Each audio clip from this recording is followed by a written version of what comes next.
ಎಲ್ಲರಿಗೂ ನಮಸ್ಕಾರ. ಇವತ್ತು ನಾವು ಒಂದು ತುಂಬಾನೇ ಇಂಟ್ರೆಸ್ಟಿಂಗ್ ವಿಷಯದ ಬಗ್ಗೆ ಮಾತಾಡೋಣ. ಅದೇನಪ್ಪಾ ಅಂದ್ರೆ, ನಮ್ಮ ಹಲ್ಲುಗಳನ್ನ ಆರೋಗ್ಯವಾಗಿ ಸ್ಟ್ರಾಂಗ್ ಆಗಿಟ್ಕೊಳ್ಳೋಕೆ ನಮ್ಮ ಅಡುಗೆ ಮನೆಯಲ್ಲೇ ಸಿಗುವಂಥ ಸರಳ ನೈಸರ್ಗಿಕ ವಿಧಾನಗಳು. ಹಲ್ಲುಗಳಲ್ಲಿ ಹುಳುಕು ಅಥವಾ ಕ್ಯಾವಿಟಿ ಆಗೋದು ಈಗಂತೂ ತುಂಬಾನೇ ಕಾಮನ್ ಅಲ್ವಾ? ಆದ್ರೆ ಅದಕ್ಕೆ ಹೆಚ್ಚು ತಲೆ ಕೆಡಿಸ್ಕೊಳ್ಳೋ ಅವಶ್ಯಕತೆ ಇಲ್ಲ. ಯಾಕಂದ್ರೆ ನಮ್ಮ ಮನೆಯಲ್ಲೇ ಇದಕ್ಕೆ ಸಿಂಪಲ್ ಆದ ಪರಿಹಾರಗಳು ಇವೆ. ಇವು ನಮ್ಮ ಹಲ್ಲುಗಳನ್ನ ಮತ್ತೆ ಗಟ್ಟಿ ಮತ್ತು ಆರೋಗ್ಯವಾಗಿಡೋಕೆ ಹೆಲ್ಪ್ ಮಾಡತ್ತೆ. ಹಾಗಿದ್ರೆ ನಾವು ದಿನಾ ಬಳಸೋ ವಸ್ತುಗಳಿಂದಲೇ ಹಲ್ಲುಗಳನ್ನ ಹೇಗೆ ಕಾಪಾಡ್ಕೋಬಹುದು ಅಂತ ನೋಡೋಣ. ಬನ್ನಿ ಅಂತ 5 ಸಿಂಪಲ್ ಆದ ನ್ಯಾಚುರಲ್ ರೆಮಿಡಿಗಳ ಬಗ್ಗೆ ತಿಳ್ಕೊಳ್ಳೋಣ. ಸರಿ, ಇವತ್ತು ನಾವು ಯಾವೆಲ್ಲ ವಿಷಯಗಳನ್ನ ಕವರ್ ಮಾಡ್ತೀವಿ ಅಂತ ಒಂದು ಚಿಕ್ಕ ನೋಟ ಇಲ್ಲಿದೆ. ಹುಳುಕು ಹಲ್ಲಿಗೆ ಪರಿಹಾರದಿಂದ ಹಿಡಿದು ನ್ಯಾಚುರಲ್ ಟೂತ್ಬ್ರಷ್ಗಳವರೆಗೆ ಎಲ್ಲವನ್ನೂ ನೋಡೋಣ. ಮೊದಲನೇದಾಗಿ, ಹುಳುಕು ಹಲ್ಲುಗಳ ಸಮಸ್ಯೆಗೆ ಏನು ಪರಿಹಾರ ಇದೆ ಅಂತ ನೋಡೋಣ. ಓಕೆ, ಈಗ 2ನೇ ವಿಭಾಗಕ್ಕೆ ಬರೋಣ. ಅದೇನಂದ್ರೆ, ಕೇವಲ ಜಗಿಯುವ ಮೂಲಕವೇ ಹಲ್ಲುಗಳ ಆರೋಗ್ಯವನ್ನ ಹೇಗೆ ಕಾಪಾಡಬಹುದು ಅನ್ನೋದು. ಇದು ತುಂಬಾ ಸುಲಭ ಮತ್ತು ತುಂಬಾನೇ ಎಫೆಕ್ಟಿವ್ ಕೂಡ. ನೋಡಿ, ಮೊದಲನೆಯದು ಲವಂಗ. ಊಟ ಆದ್ಮೇಲೆ ಒಂದೇ ಒಂದು ಲವಂಗವನ್ನ ಬಾಯಲ್ಲಿ ಹಾಕೊಂಡು ಜಗಿದ್ರೆ ಸಾಕು. ಇದು ಬರೀ ಹಲ್ಲು ನೋವನ್ನ ಕಡಿಮೆ ಮಾಡೋದಲ್ಲ, ಕ್ಯಾವಿಟಿಗೆ ಕಾರಣ ಆಗೋ ಬ್ಯಾಕ್ಟೀರಿಯಾನೂ ದೂರ ಇಡುತ್ತೆ.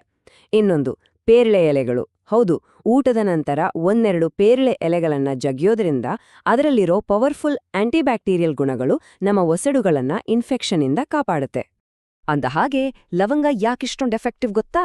ಅದರಲ್ಲಿ ಯೂಜೆನಾಲ್ ಅಂತ ಒಂದು ಕಾಂಪೌಂಡ್ ಇದೆ. ಇದೇ ನೋವನ್ನ ಕಡಿಮೆ ಮಾಡೋದು. ಅಷ್ಟೇ ಅಲ್ಲ, ಹಲ್ಲುಗಳಲ್ಲಿ ಬಿಸಿ ಅಥವಾ ತಣ್ಣಗಿನ ಪದಾರ್ಥ ತಿಂದಾಗ ಆಗೋ ಸೆನ್ಸಿಟಿವಿಟಿನೂ ಇದು ಕಡಿಮೆ ಮಾಡುತ್ತೆ. ಸರಿ, ಈಗ ನಮ್ಮ 3ನೇ ವಿಭಾಗಕ್ಕೆ ಹೋಗೋಣ. ಅದೇ ನ್ಯಾಚುರಲ್ ಟೂತ್ ಬ್ರಷ್ಗಳು. ಅಂದ್ರೆ ಹಲ್ಲುಗಳನ್ನ ಫಿಸಿಕಲ್ ಆಗಿ ಕ್ಲೀನ್ ಮಾಡೋ ವಿಧಾನಗಳು. ಹೌದು, ಕೇಳೋಕೆ ಆಶ್ಚರ್ಯ ಅನ್ಸ್ಬಹುದು, ಆದ್ರೆ ಪ್ರಕೃತಿಯೇ ನಮಗೆ ಕೆಲವು ಅದ್ಭುತವಾದ ಟೂತ್ ಬ್ರಷ್ಗಳನ್ನ ಕೊಟ್ಟಿದೆ. ಯೋಚ್ನೆ ಮಾಡಿ, ಗಜ್ಜರಿ ಅಥವಾ ಸೇಬು ಈ ಥರ ಕ್ರಂಚಿಯಾಗಿರೋ ಹಣ್ಣು ತರಕಾರಿಗಳನ್ನ ಜಗಿಯುವಾಗ ಏನಾಗುತ್ತೆ? ಅದು ನಮ್ಮ ಹಲ್ಲುಗಳಿಗೆ ಒಂದ್ರೀತಿ ನ್ಯಾಚುರಲ್ ಆಗಿ ಸ್ಕ್ರಬ್ ಮಾಡ್ದ ಹಾಗೆ ಕೆಲಸ ಮಾಡುತ್ತೆ. ಇದರಿಂದ ಹಲ್ಲುಗಳ ಮೇಲೆ ಕೂತಿರೋ ಪ್ಲೇಕ್ ಹಾಗೆ ಸಣ್ಣ ಸಣ್ಣ ಆಹಾರದ ಕಣಗಳೆಲ್ಲ ಕ್ಲೀನ್ ಆಗುತ್ತೆ. ಇನ್ನು ನಮ್ಮ ಹಿರಿಯರೆಲ್ಲ ಬಳಸ್ತಾ ಇದ್ದ ಒಂದು ಸಾಂಪ್ರದಾಯಿಕ ವಿಧಾನ ಅಂದ್ರೆ ಅದು ಬೇವಿನ ಕಡ್ಡಿ. ಬೇವಿನ ಧಾತುನಿಂದ ಹಲ್ಲುಜ್ಜೋದು ಬ್ಯಾಕ್ಟೀರಿಯಾ ಮತ್ತು ಪ್ಲೇಕ್ ಎರಡನ್ನೂ ಕಂಟ್ರೋಲ್ ಮಾಡೋಕೆ ಒಂದು ಅತ್ಯುತ್ತಮವಾದ ನಂಬಿಕಾರ್ಹವಾದ ದಾರಿ. ಸರಿ, ಮುಂದಿನದು 4ನೇ ಪರಿಹಾರ. ಅದೇನಪ್ಪಾ ಅಂದ್ರೆ ನ್ಯಾಚುರಲ್ ಮೌತ್ ವಾಶ್. ಇದು ನಮ್ಮ ಬಾಯಿಯ ಒಟ್ಟಾರೆ ಆರೋಗ್ಯಕ್ಕೆ ತುಂಬಾನೇ ಒಳ್ಳೆಯದು. ತುಳಸಿ ಎಲೆಗಳ ಬಗ್ಗೆ ಎಲ್ರಿಗೂ ಗೊತ್ತೇ ಇರತ್ತೆ. ಇದರಲ್ಲಿ ಕೂಡ ಆಂಟಿಬ್ಯಾಕ್ಟೀರಿಯಲ್ ಗುಣಗಳು ಅಧಿಕವಾಗಿವೆ. ಇದು ಹಲ್ಲುಗಳನ್ನ ಸೋಂಕಿನಿಂದ ಕಾಪಾಡುತ್ತೆ. ಇದನ್ನ ಮಾಡೋದು ಕೂಡ ತುಂಬಾ ಸುಲಭ. ಒಂದು 3-4 ತುಳಸಿ ಎಲೆಗಳನ್ನ ನೀರಿನಲ್ಲಿ ಹಾಕಿ ಚೆನ್ನಾಗಿ ಕುದಿಸಿ, ಆಮೇಲೆ ಆ ನೀರು ತಣ್ಣಗಾಗೋಕೆ ಬಿಡಿ. ತಣ್ಣಗಾದ ಮೇಲೆ ಆ ನೀರಿನಿಂದ ಬಾಯಿ ಮುಕ್ಕಳಿಸಿದ್ರೆ ಅದು ಒಂದು ಅದ್ಭುತವಾದ ನ್ಯಾಚುರಲ್ ಮೌತ್ ವಾಶ್ ರೀತಿ ಕೆಲಸ ಮಾಡುತ್ತೆ. ಹಾಗಿದ್ರೆ ಕೊನೆಯದಾಗಿ ನಾವು ನೋಡ್ಬೇಕಾಗಿರೋದು ಆರೋಗ್ಯಕರ ಹಲ್ಲು, ಆರೋಗ್ಯಕರ ಜೀವನ. ಅಂದ್ರೆ ಈ ಎಲ್ಲ ಸಿಂಪಲ್ ಪರಿಹಾರಗಳನ್ನ ನಮ್ಮ ಡೇಲಿ ರೂಟೀನ್ನ ಒಂದು ಭಾಗ ಮಾಡ್ಕೊಳ್ಳೋದು ಹೇಗೆ ಅನ್ನೋದು. ಸರಿ, ನಾವಿವತ್ತು ಮಾತಾಡ್ದ 5 ಪರಿಹಾರಗಳನ್ನ ಒಂದ್ಸಲ ಕ್ವಿಕ್ ಆಗಿ ನೆನ್ಪು ಮಾಡ್ಕೊಳ್ಳೋಣ.